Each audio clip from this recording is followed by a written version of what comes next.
When I see myself, myself reading a book, and the voice tone was not good, I think. And so I have to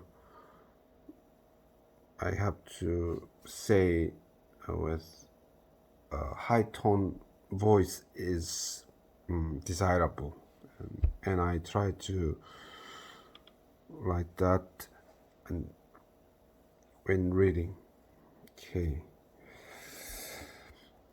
You have spoken greater truth, Sancho, than you realize, Don Quixote said, for there are some people who weary themselves discovering facts that, once discovered, are of no use whatsoever either to the understanding or to the memory. They spent the day in these and other agreeable conversations, and that night they stayed in a little village where the cousin told Don Quixote that they were no more than half a dozen miles from the cave of Montesinos, and that if he was planning to go into it, he'd have to equip himself with rope so that he could be tied up and lowered into its depths. Don Quixote replied that even if he had to go down into the depths of hell, he was determined to reach the bottom of the cave. So they bought almost 200 yards of rope, and the following day, at 2 o'clock in the afternoon, they reached the cave, the mouth of which yawns wide but is choked with buckthorn and wild fig trees, brambles and weeds, so thickly matted that they cover and block it. On coming within sight of it, all three dismounted, and the cousin and Sancho tied the rope securely round Don Quixote, and as they were girding and swathing him, Sancho said, "Now you watch what you are doing, sir. Don't go burying yourself alive, or sticking yourself in there like a bottle of wine. Put down a well to keep it cool. No, it isn't any business of yours to go exploring. This hole must be worse than a dungeon. Tie me up and hold your tongue." Don Quixote replied, "For this brave exploit, friend Sancho is reserved for me alone." When then the guide said, "I entreat you, Don Quixote, to keep your eyes peeled and closely observe everything in there, because it might contain material that I could include in my transformations. The drums in hand that know how to beat it." Sancho Panza replied. After this exchange and the completion of Don Quixote's trussing, which was done not over his armor but over his doublet, he said, "It was careless of us not to acquire a small bell to tie to the rope next to me, for its sound would have indicated that I was still descending and still alive. But since that is impossible now, I entrust myself to the guidance of the hand of God." And he sank to his knees and murmured a prayer, asking God to help him, and gave him success in that new and, as it seemed, perilous adventure, and then he said aloud, "A mistress of all my actions and movements, illustrious and peerless Dulcinea del Toboso, if it is possible for the prayers and the supplications of this your fortunate lover to reach your ears, I beg you, in the name of your matchless beauty, to listen to them, for their purpose is none other than to beg you not to deny me for favor and help. Now that I stand so much in need of it, I'm going to dive, plunge, and sink into this abyss here before me, only so that the world will know that while you favor me, there is no impossible feat that I will not attempt and complete." And as he said this, he walked to the edge of the abyss, and saw that he couldn't be let down or find any way in unless he pulled or hacked the vegetation away.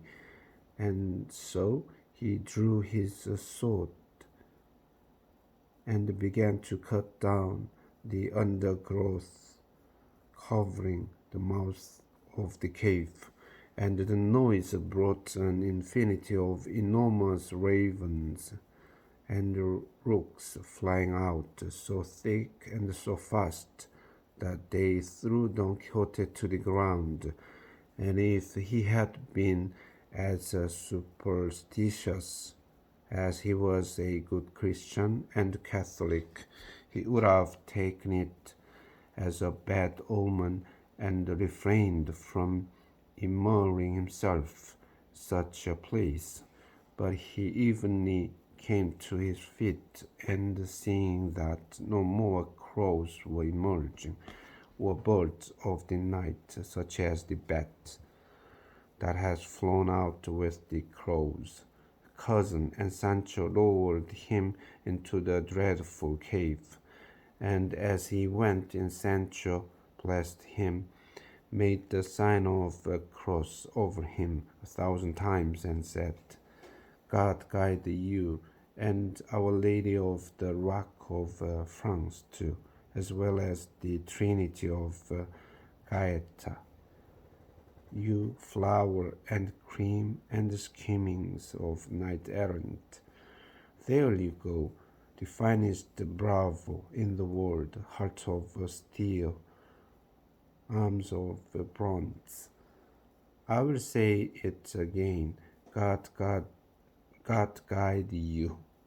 God guide you, and bring you back free, unharmed, and without ransom to the light of this life that you were leaving to bury yourself in the darkness that you were seeking." And the curtain offered almost the same prayers and supplications. As Don Quixote descended, he kept shouting to them to let out rope and more rope, and they did so little by little. And when the shout coming out of the cave, as if through a pipe, could no longer be heard, they had paid out the full 200 yards, and thought that they had better pull Don Quixote up again, since there was no more rope to let down. But they waited for about half an hour, at the end of which they began to pull the rope in with great ease, because there wasn't any weight on it, which made them suppose that Don Quixote had remained down below, and in this belief Sancho wept bitter tears and pulled the rope in at speed to learn the truth. but at a depth of what they calculated to be about 150 yards, they felt a weight, and their great joy. Eventually, at about 20 yards, they could clearly see Don Quixote, and Sancho called out to him, "Welcome back, sir. We thought you were staying down there for keeps."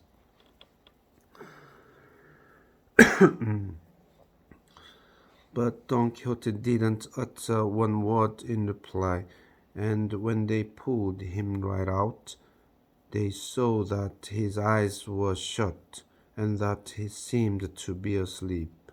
They laid him on the ground and untied him, yet he still didn't wake up. But then they rolled him back and forth and shook him to and fro so much that after a good while he did awake and stretched himself as if emerging from deep and heavy sleep, and looking about him as if in alarm, he said,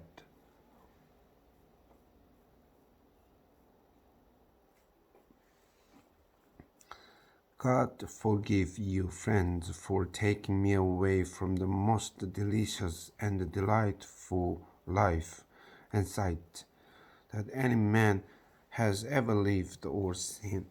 Now indeed I have understood that all the pleasures of this life pass away like a shadow and a dream, wither like the flowers of the field.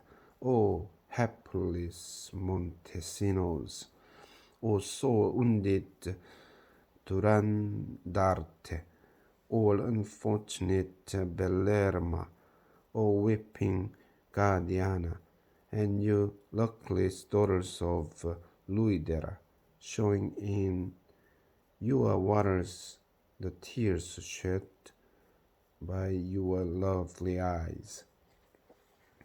Cousin and Sancho listened to Don Quixote's words, uttered as if he were wrenching them in agony from his very bowels.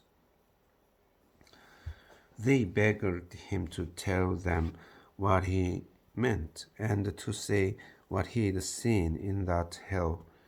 "Hell, you call it?" Don Quixote said. "No, you must not call it that.